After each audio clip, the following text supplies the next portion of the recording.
Main मेरे साथ हैं राजस्थान के मुख्यमंत्री अशोक गहलोत। गहलोत साहब, आपका एनडीटीवी में बहुत बहुत स्वागत। मैं आपसे ये जानना चाहता हूं, राजस्थान ने अपने आंकड़े काबू में रखने की काफी प्रयास किए, वो दिख भी रहे हैं, लेकिन मामले बढ़ रहे हैं, चाहे वो राजस्थान हो या और भी देश के कई राज्य हो। एक स्पाइक आया है। अब आपको लगता है कि कम्युनिटी स्प्रेड को रोकने की तैयारी में जुटना चाहिए। आपके क्या प्रयोग रहे हैं, जरा बताएं। हम लोग तो जुड़े पहले से ही आपको पता है कि जुटे हुए रहे हैं।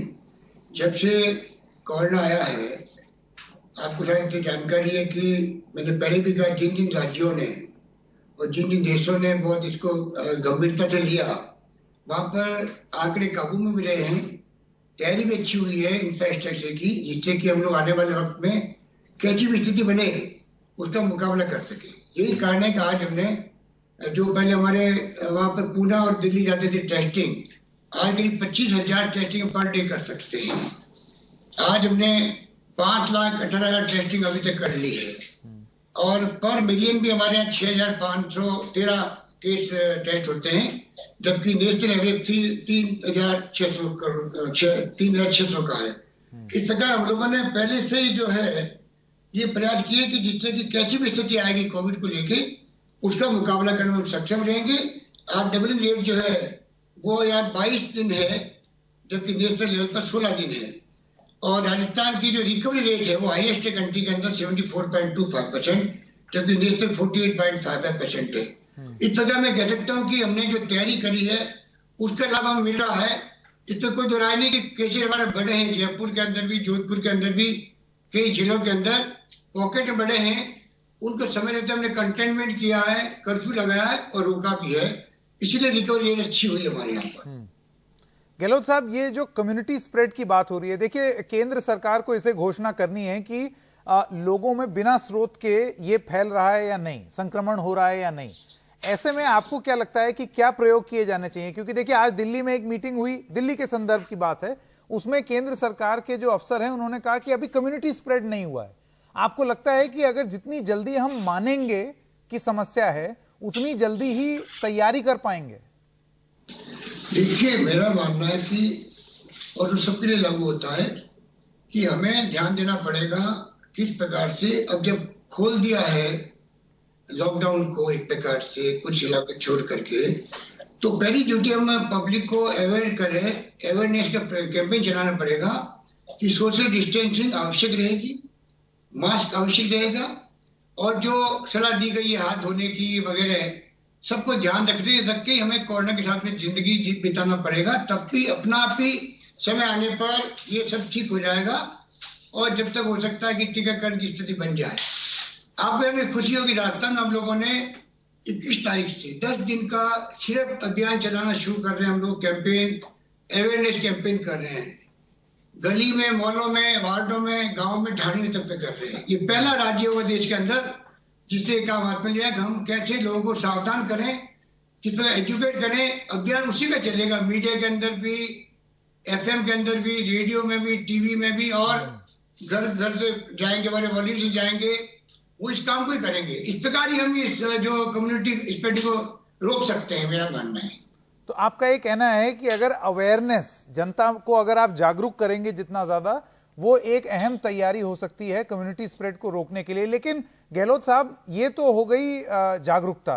दूसरी चीज ये है कि सरकारों ने अपनी तरफ से रणनीति क्या बनाई है अस्पतालों की स्थिति पर, कि अस्पताल में इतने बेड हों कि कल को अगर मामले बढ़ते हैं तो उनको देखा जा सके। हमारे यहाँ पर कमी नहीं है। हमारे यहाँ पूरी तरह हम लोग सक्षम हैं। जिस रूप में हमने तैयारी करी, 1 लाख बेड हमने तैयार कर रखे हैं, अगर जरूरत पड़ी तो क्वारंटाइन के लिए भी और इलाज के लिए भी। और दूसरा, हमने आईसीयू के बेड तैयार कर रखे हैं। वेंटिलेटर की हमें कमी नहीं है, बल्कि अभी तक पूरे 3 महीने में 4, 5, 6 वेंटिलेटर की जरूरत पड़ी होगी। तो हमारी तैयारी एक्स्ट्रा ऑर्डिनरी है। इसी कारण से हमें कॉन्फिडेंस है कि हम इसका मुकाबला करने में कामयाब हो पाएंगे। ये जो आप गहलोत साहब अलग अलग राज्यों की बात सुन रहे हैं, मैं कुछ थोड़ा से राजनीतिक सवाल भी पूछना चाहता हूं। अलग अलग राज्यों का एक टकराव आप केंद्र के साथ देखते हैं, लगातार होता है। ये आपको क्यों लगता है ऐसी स्थिति उत्पन्न हो रही है? हालांकि राजस्थान के संदर्भ में मैंने बहुत ज्यादा होते हुए ये नहीं देखा है, लेकिन ऐसी स्थिति क्यों उत्पन्न हो रही है कि एकजुट होकर के हम नहीं लड़ पा रहे हैं कोविड से? देखिए, इसमें एक बात कहना चाहूंगा आपको कि कुछ बातें ऐसी है जो जैसे सोनिया गांधी जी ने कहा, प्रधानमंत्री को पत्र लिखा मोदी जी को कि कांग्रेस पार्टी और विपक्ष आपके साथ खड़ा है, इसके मायने होते हैं। अब उसके बाद में कोई सुझाव भी दे, मान लीजिए अपोजिशन पार्टी वाले, तो मैं बार बार कहता हूं कि केंद्र में सरकार जो है उसको अन्यथा नहीं लेना चाहिए, अदरवाइज नहीं लेना चाहिए। और ये बात तो निश्चित है कि केंद्र और राज्य सरकारें मिलकर ही इसका मुकाबला करें और करती आई है। असली लड़ाई लड़ती है राज्य सरकारें चुनी हुई होती है, उनको लड़ना पड़ता है मैदान के अंदर। उनकी फाइनेंशियल स्थिति खराब हो चुकी है। रेवेन्यू जब 30% रह गई राज्यों में, केंद्र की रेवेन्यू कम हो गई है। अब केंद्र के पास तो आरबीआई भी है, नोट छापने की मशीनें भी है, सब कुछ सक्षमता है, राज्यों के पास कुछ भी नहीं होता है। इसलिए बार बार कहते हैं कि केंद्र को चाहिए आगे बढ़ के राज्यों की इमदाद करे, तो कोई राज्य सरकार से टकराव हो ही नहीं सकता, मेरा मानना है। एक चीज और मैं आपसे पूछना चाहता था अशोक गहलोत जी, अब जब धीरे धीरे हमको तैयारी करनी है कम्युनिटी स्प्रेड की, तो जाहिर सी बात है बेड्स की जरूरत पड़ेगी। एक दिल्ली में आपने बहुत जबरदस्त बवाल सुना होगा कि दिल्ली के बेड्स जो हैं वो दिल्ली वालों के लिए, जिसको यहाँ के जो उप राज्यपाल हैं उन्होंने बोला कि नहीं ऐसे नहीं हो सकता, कोई दिल्ली अलग देश थोड़ी है कि उसके लिए वीजा लगे या पासपोर्ट लगे। राजस्थान में आप कह रहे हैं कि सुविधाएं उपलब्ध हैं।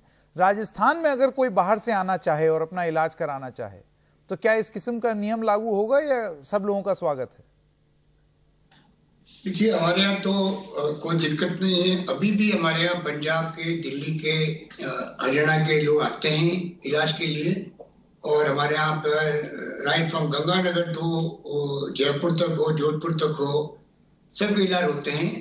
कोई कमी नहीं यहाँ पर। पहले से हमने फ्री मेडिसिन कर रखी राजस्थान में, 6 साल पहले से ही टेस्ट फ्री कर रखे राजस्थान के अंदर। तो वैसे भी लोग हमारे यहाँ आने की प्रवृत्ति उनकी है, क्योंकि इतनी बड़ी सुविधा मिलना, महंगी से महंगी दवाएं फ्री मिलती है राजस्थान के अंदर। टेस्ट चाहे वो बुजुर्ग आदमी है, सीनियर सिटीजन है, तो सिटी स्कैन हमारे यहाँ फ्री करते हैं। तो राजस्थान एक मॉडल है मेडिकल सेवाओं के अंदर।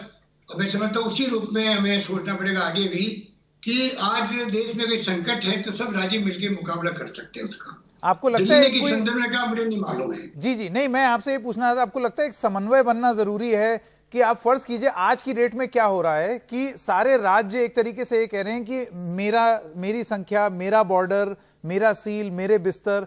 आपको लगता है कि एक इस वक्त में खास तौर से एक जरूरत है कि सब लोग एक दूसरे की मदद करें कि अगर यहां बिस्तर नहीं है तो राज्य ही रेफर करे कि भाई उधर चले जाओ, वहां मिल जाएगा? बिल्कुल, मैं सहमत हूं आपकी बात से। अभी हमें सबको मिलकर के दुश्मन का मुकाबला करना है। सबका दुश्मन, चाहे वो सभी धर्म के लोग हो, सभी जातियों के लोग हो, सभी वर्गों के लोग हो, सभी पॉलिटिकल पार्टियां हो, सबका धर्म कहता है कि हमें मुकाबला करना दुश्मन का। दुश्मन है कोविड-19।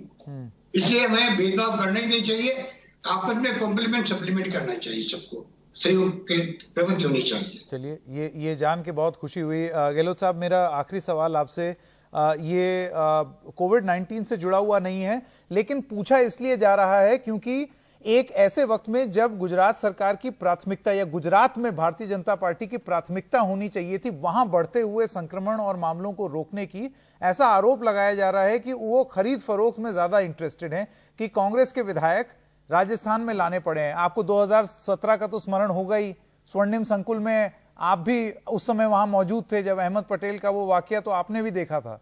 आपको क्या लगता है कि प्रायोरिटी गलत है गुजरात में?